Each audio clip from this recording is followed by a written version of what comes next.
Hello. Today I'm going to talk about something I tried out recently with my macrame. I'm just using the crystals there to frame where the camera is so I don't go and put things outside of the view of the camera. That's something I would do. So this is the project I finished recently, and this video I mainly want to talk about some less conventional materials I used to make it. I'll put the link to the pattern in the description below. I didn't follow the pattern strictly, as in I ended up making it asymmetric, but aside for that aspect of it, I followed the pattern precisely. And I want to give credit to the person because I think it's really cool being able to make macrame projects that don't have a fringe. I don't know about you, but after a while in making a few projects, I get a bit tired of the items having a fringe and having to brush it, and how the fringe often looks a bit unkempt. Like on this is just a test. It started out as a banana hammock, and I don't really have enough bananas around to warrant having a hammock, so I sewed the edges together and it's essentially a pocket now. But anyway, the first material I used when making this was just regular string. Sometimes it's sold as cooking twine or just packaging string for tying up parcels. This one was packaging string. Cooking twine is usually a bit more refined and finer, and also costs quite a bit more. I think the cooking twine was a 100-meter ball for about $2 or $3. That's New Zealand dollars. And this ball of string came in a pack of 3, and the pack was $3. Each ball is 100 meters long, and it came from a store that just sells cheap goods, household goods, so it's readily available. And I mainly want to introduce the materials in this video as ones that are quite easy to come by. You might already have them at home, or you can acquire them inexpensively without any shipping time for it to come from another country. I've tried to keep everything really affordable, and yeah, so there are a few barriers as possible to starting your first macrame project. I will say that the materials I'm highlighting in this video have very fine widths, so generally a macrame project, it takes more knots to complete a project when you're using a very fine cord. If you used a 4mm cord, for example, the project would take fewer knots. And you can see here that because these cords are fine, they're between 1.5 to 2 millimeters, the fabric that it creates is really dense, and so you spend quite a long time compared to if you were to use a 3mm cord like I have here, or 4mm if you just imagine the cord being thicker. So you could start out with a small project using the thin cord and then gain confidence just trying out knots before moving on to buying a roll of 3mm cord like this. Depending on the country you live in, you may not be able to easily find purpose-made macrame cord easily or for an affordable price, and these are just alternatives, as I said, things that you might already have in your home. So the other thing I wanted to point out and I also used in my project, is just some yarn.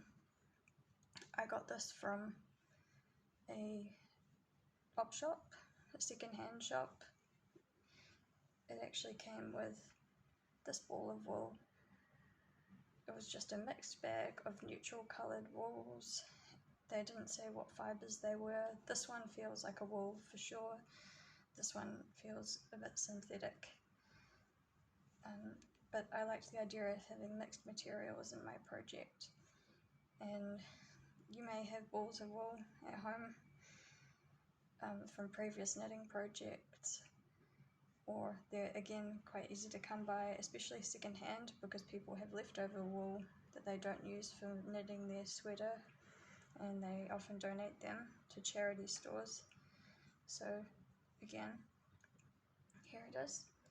Now I just want to show an example of what it looks like to use this in a project. So I'll cut, oops, sorry about that. I didn't get my scissors ready for the video. It wasn't very well organized. So I just have some sewing scissors here. That's one.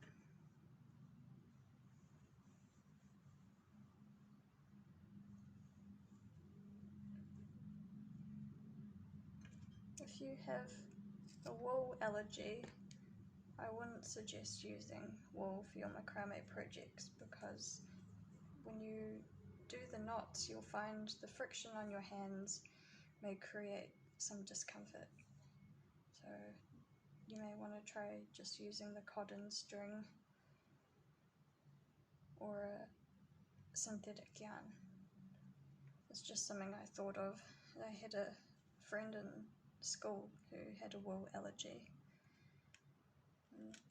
She liked wool scarves, so she would wear a silk scarf just around her neck and then put a wool scarf over the top of it, so that the wool wasn't directly touching her neck, which was quite sensitive. So here I've attached two. I'm just using sewing pins. You can use thumbtacks when you do macrame. I might move it down. I don't know whether this is in the view of the camera. Now, it's quite fiddly when you do fine thread, but you'll see you can still follow the general knots. Let me move this here.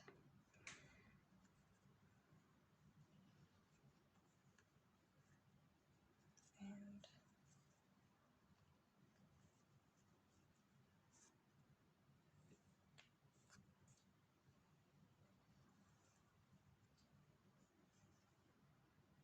go.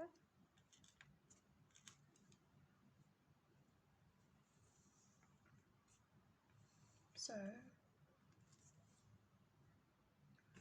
you'll see that that's one knot done, and this project here was made up of a series of these alongside each other.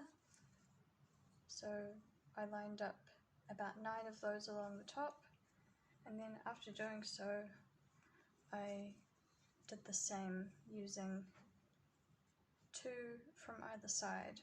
But when you look at the video, which I'll link of this, you'll see what the creator does in the video. It's much better explained. I'm not the best at explaining the steps. This video is more for giving you some ideas of alternative materials you can use for your project that you may not have considered before, or if you are waiting for materials to arrive in the mail that you've ordered, just some things to keep you busy in the meantime. So just to go over it again, these are potential cords that can be used for macrame that are between 1.5 and 2 millimeters in thickness.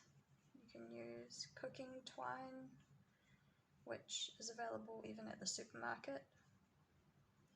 You can use wool yarn, acrylic yarn of different thicknesses. I forgot to mention, when you use yarn for knitting, there are thicker varieties. So if it's a thicker ply, it may still not have the same thickness as a cotton cord, because you can see here that the cotton cord is made up of many strands, and a wool or acrylic yarn being more soft and plush, when you tie the knots it will compact them more. So a wool yarn 3mm in thickness may not be directly exchangeable for a cotton macrame yarn. Once you tie the knots, they may take up the volume, the space they take up may be smaller, so the item you make, you may need to scale up the rows so that it ends up the same size. Like if you were to make a bag, for instance, using wool yarn, you may need to do more rows, more depth to create the same size and volume of bag. And that's all I have to share for today. Thank you so much for listening. I hope this has helped you feel inspired and try out some projects using these regular household materials. Have a lovely day. Goodbye.